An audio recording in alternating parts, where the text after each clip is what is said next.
High School Speech Association. This interview is being taped at the Hyatt in San Jose on September 17th, 1999. And I've invited for an interview Shirley Keller-Firestone from this same area of California. Welcome, Shirley, and relax and tell us about yourself. In other words, we'll go back and start with when you were very young, before teaching.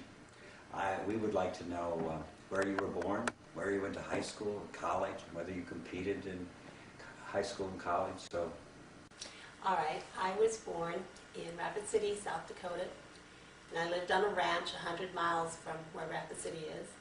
I went to a very small high school. There were 20 people in my graduating class. I, of course, graduated valedictorian of those 20. And yes, I did compete in high school. I debated with a partner, and my junior and senior year, we were semifinalists at the state in debate. I never did any individual events in competitive speech. I just did the debate. Then I went to college at Vermillion, South Dakota, where the university is. Majored in speech, radio, TV. The reason I went into radio and TV was because as a high school student, I was in 4-H, and I won the state contest for radio speaking. And as a matter of fact, I got a set of silverware, which I still use today. wow. Yes. In college, I competed a little bit, mostly in oral interp, and then one year, a girl's debate partner couldn't go to a contest, and I debated with her. It was an absolute disaster. I had nothing, and I thought Marge would have the material, and it turned out she had nothing. The most humiliating thing, I think, was one of the contestants that we met was blind, and she could take better notes blind than I could, being able to see what I was doing. And she knew her information better than I did too. So, but when I was in college, I did a radio show, children's show.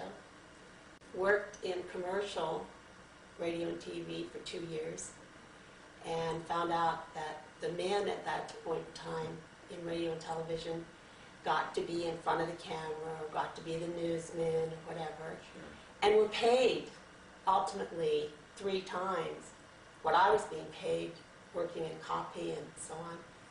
So I decided I wasn't going to do that anymore, and by that time I was in Fresno, California, working at a station there. And I went back to school because in California, of course, I needed another semester, another year to get my California teaching credentials. So when you were going to school in South Dakota, your main objective was to go into radio and TV rather than teaching, or was Yes. teaching in the back of your mind all along? Well, I thought I wanted to go into radio and television, and my dad insisted that I get a minor in education, or he wasn't going to pay. Amen. Yes. Thank your dad. Yes. Well, he thought women, he had 2 jobs for women, nursing and teaching. And my sister, fortunately, majored in nursing, and he insisted that I get a minor in education. And as it turned out, it really was very good. But I ultimately went into it because I wanted to. Mm-hmm. And at Fresno State, when I was working there, my advisor was from the drama department. So almost all of my advanced work in speech is in drama, Mm-hmm. which is interesting. That's been true, yes, because you've been especially successful in debate and extent in Congress and that sort of thing. And it's been true of several of our coaches that have had sort of majors in drama, and then they come out and they're all in the original events. Now, where have you taught? I guess I should put it that way. I was going to say, have you taught at all of one school, but I know you haven't. No. So where? I started at Mount Whitney in Visalia, California, teaching drama, as a matter of fact. And it's really funny because when I left there, Larry Smith took my position at Mount Whitney. He was a year behind me at San Jose. Wow. I mean, at Fresno I didn't State. know that. Yes, Yeah. he did. Okay. And then I got married and we moved over to Santa Clara, and I substituted for a semester, and then I worked the entire second semester in Gilroy. A teacher had died there and I took his place for the second semester. And then I interviewed for the Fremont High School District. Again, I had interviewed for the year before, and they didn't, the superintendent liked me, but the principal didn't, so I wasn't chosen that year. But when I interviewed for Fremont High School, the principal was from South Dakota also, so I think that may be a little bit of the reason why I got a job there. So I worked with Carmen Dale as her assistant coach for 3 years, and then I moved to Lynbrook, and I've been there since 1966. During this time now that you have coached in California, what offices have you held? In CFL? League, in state and national organizations? Oh, okay. Well, let's see. I started out as a vice president of our CFL, Coast Forensic League. And then I was president, and I've been president a couple of different times. I've done the vice president for Student Congress. As you probably know, I'm very interested in Congress, and we couldn't get anybody to take the position one year, so I did that. I've been area chair a couple of times for a few years, and I've been NFL district chairman for a number of years, 20-some years. And I've never done anything on the national level other than just be a district chair. Okay. Now, I guess a really more important subject is students and their accomplishments and that sort of thing. So I don't know if you have any figures about how many students to nationals or how many to state. That's not important because I know you've had a lot of them. But what kind of success have your students had at state that you remember particularly, and some students that were particularly outstanding at state level? At the state level. Well, the highest I've had has been in Student Congress, and I had a student in 1974 take first in Congress. And then, I don't remember the years, but I had one student who 2 years in a row took first as the presiding officer. Mm-hmm. And I've had students who were semifinalists in Student Congress, and also for PO in Student Congress. I've had finalists in extemp, impromptu, oratory, and OA at state. And I've had semi-finalists in, I don't know. Wide variety. Mm-hmm. What about nationals? Nationals? I've had 2 students take first in nationals in Student Congress, 21 years apart. Yeah. Wow. In 1974 and 1995. And coincidentally, this last summer, they both graduated from college. Well, that's interesting. Isn't it? Yes, wow. Yes, Jay graduated from Hayward. Jay who? Jay Young is his name. Okay. He was my young man in 1974, and then he kind of dropped out, and then he went back to school and graduated with honors. And Boris Bursting graduated in 95 and graduated from Stanford with honors this last summer also. Do you, just in the back of your mind, feel a little responsible for their success? I think so. I hope so in this field. Now, I know if we talk about students that we appreciated, or students that did good things, you know, it could be a list as long as your arm, and we can't remember all the names. But when I ask you what students do you remember particularly, they don't have to be national winners, but individual students that were particularly impressive for one reason or another to you. I guess the first debate team, their names were Taj Bilawala and Dave Parker. I do remember that. And they were the first ones who ever competed for Lynbrook at state. They were the very first. And that was in 1968. And since then, Lynbrook has had at least one student at the state tournament ever since then. Knock on wood, maybe it will continue this year. See, I didn't bend over when you said knock on wood. Any others that you... Oh, gee, there's Bruce Ross, who's a commander in the Navy, who comes and sees me regularly. He and his family are now living in Japan, and they've invited us to go there. I don't know whether we will or not, but that's nice. No, but he competed in? He was, let's see, he did debate, he did Congress, mostly debate Congress. And it seems that the debaters are the ones that come back to see me more than the interpreters. That's interesting. It is, but I think most of the students that I've had contact with have been in debate. My husband and I went to a 30th reunion that the first graduating class of Lynbrook had. And the kids came up to me and said, oh, you know, it made such a difference in my life, this speech background. And I think that's what's made teaching worthwhile, is having the kids come back and say, it made a difference. It helped me in my work. Mm-hmm. It's helped me in my schooling. Bruce, the one in Japan, he has 2 masters now, and while he was working on them, he said that the way he wrote his thesis was so easy because he had learned how to organize, he'd learned how to research and all of that. In fact, his thesis was actually published as in one of the war paper or something like that with the Navy.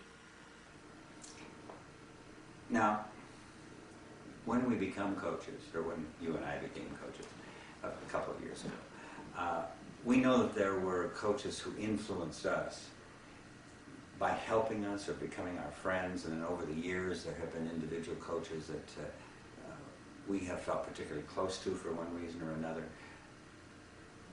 Tell me some of the coaches that you feel have influenced you most, or have been good friends at the right time and that sort of thing.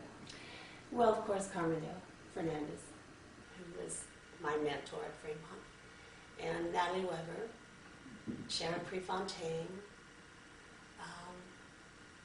On the national level, Lanny Nagin, I consider to be a very good friend, and he was very helpful to me at nationals. What was this? The gentleman from Pennsylvania who just died. He was the district chair in Pennsylvania years ago. Metz? Vernon Metz, yes. Oh, he was at my very first national tournament. He took me under his wing and was so helpful to me. Yeah, those are things that are nice to remember. And I always think when you're trying to put something together historically, that some of those names need to be mentioned, because otherwise people never, you know, that would never have heard of them, even though they were really influential in our lives.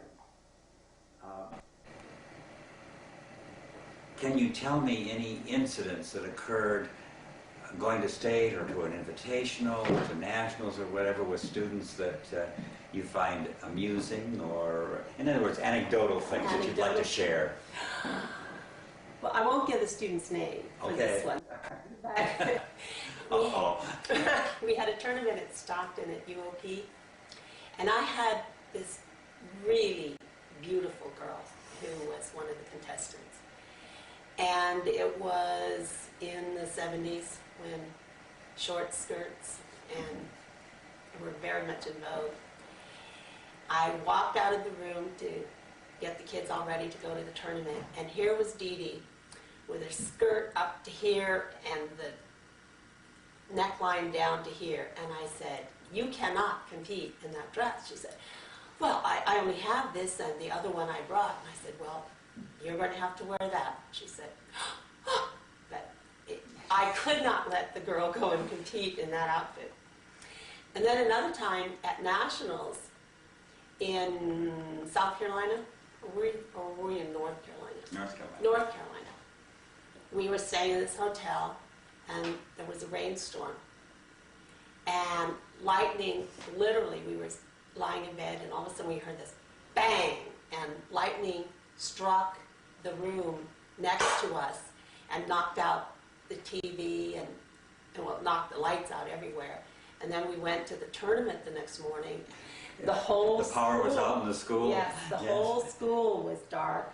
We ended up trying to tabulate in the dark and the air conditioning went out, and it was so hot. Because our tabulation was up on the upper floor. Upper floor. Yes. Yes, and the kids were competing in these rooms that had the only light was from the windows and the hallway. They opened the doors a little bit. That was a very difficult day, but interesting. I think those were the two things I remember most. Now, individuals in an interview are often hesitant about saying much about themselves, but please don't be. What do you feel have been the major things that you have contributed personally to speech in California? Well, I think first that I have helped shape some lives of kids who perhaps if they had not been involved in speech would have gone the wrong way in life. And that's not to say all of my students are like that by any means, but I know that for some of them it became their focus and they really turned their lives around because of it. And then I have had students become doctors and lawyers and Indian chiefs, so to speak, you know. Right. They've just become wonderful people, and they've come back, many of them, and said, you know, speech helped. And of course, since I was the one who got them started, I guess I had a little bit to do with that. In our league, people call me. I mean, I'm not the president, but people call me. You mean literally they call you on the phone? Literally call me on the phone. From 6 o'clock in the morning, as early as 6 in the morning, to as late at night as 9 o'clock or so. Anytime they have a question, they'll call me. And that's fine, you know, and I feel... It's a compliment. Well, you know, I think that I have had the patience, perhaps, would be the best word, to work with a number of new coaches over the years. And I really think that's probably the thing I've contributed more, is helping people get started. I even helped Gabe Brasher Get started. Wow, believe okay. that? Well, obviously, she was a good coach when she came, but she came from Louisiana, and She gives you credit for helping her.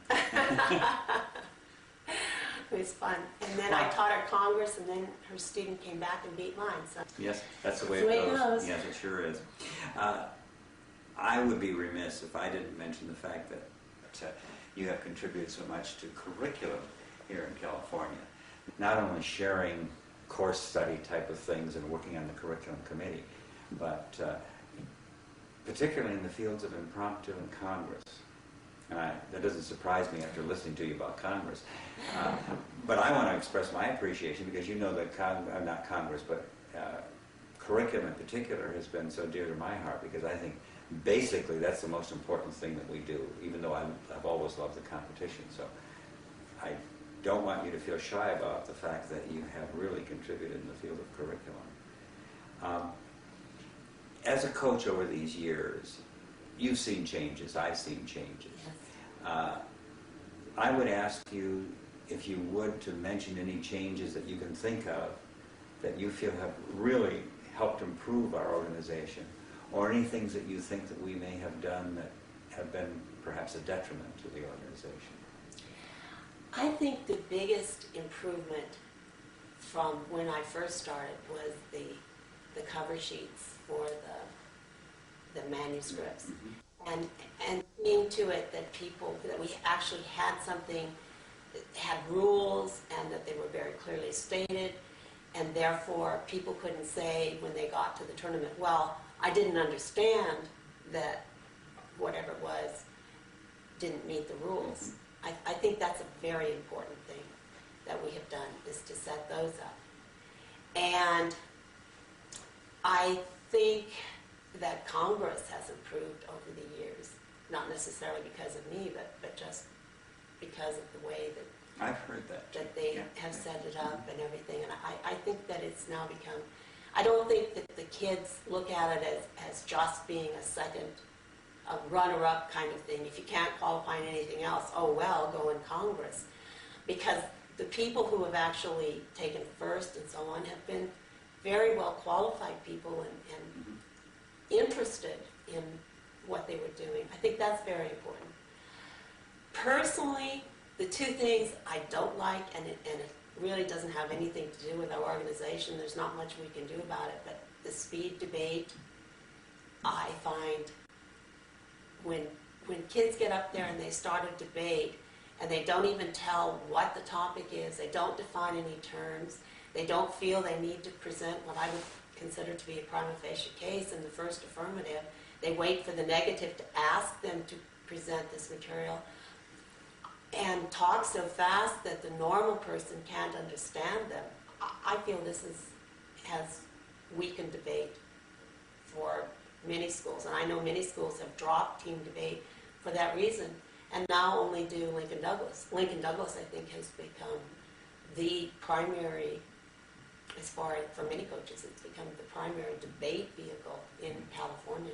Now, when you mention the team debate situation, I don't feel that CHSSA has been responsible for that. Oh, I didn't. But it's still part of what's going on in our state in speech. Absolutely. And so I'm very pleased that you brought it up, because it is. It's part of speech in California, even Right. though it has nothing to do with rules.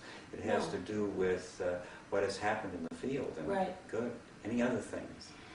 I find it the inclusion of what I consider to be really vulgar language more and more in terms, I find that very disturbing. I don't think that you need to have the F word, every other word, to have something funny or important or whatever. I just find it very personally abhorrent. I know this isn't a tape getting my opinion, but I'm glad you brought that one up too. I've never been offended by adult language, in films or in anything. I basically have not. But I am perturbed too that there are individual, either students or coaches, I would suspect it's probably more the students, that add those kind of words for the shock value, or because they think it's funny or Yes. whatever. So I'm glad you brought that issue up. Yes, rather than cutting it out, they're putting it in. That, to me, is not right. But Any others? Don't want to put you on the spot. You'll think of it after the interview, Of course like I we will. always do. Yeah, of course. Now, at this point, I always ask the question, and to me it's very important, is there anything else regarding your career or your students or experiences or whatever that you would like to say that I haven't asked about? I think really, I'm really grateful that so many students do come back and talk to me and do credit speech with having helped shape their careers. I really am grateful for that.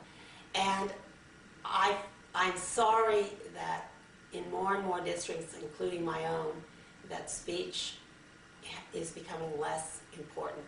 Because I think personally that every student should be required to have some, either a year or at least a semester of oral communication before they get out of high school. Because every job, I don't care what it is, every job requires a person to have good communication. And it makes me sad, because at the beginning of my career, we were getting more and more districts to adopt it, and now it's just, well, it'll be covered in English. But I guess it's good that they at least are putting listening and speaking skills in the state curriculum guides. Mm-hmm. The standards require them to do that. But I guess that would be my thought here. Good. Well, I want to express my appreciation to you for all you have done, Shirley, in speech, and that what you will continue to do, even when you retire. People say when they retire they're going to walk away and never say hi to us again. You'll change your mind. But I want to thank you for taking the time today, and out of all the work you've been doing this weekend, which I know about in curriculum, that you have come and shared your thoughts with us. Thanks, Shirley. Yeah.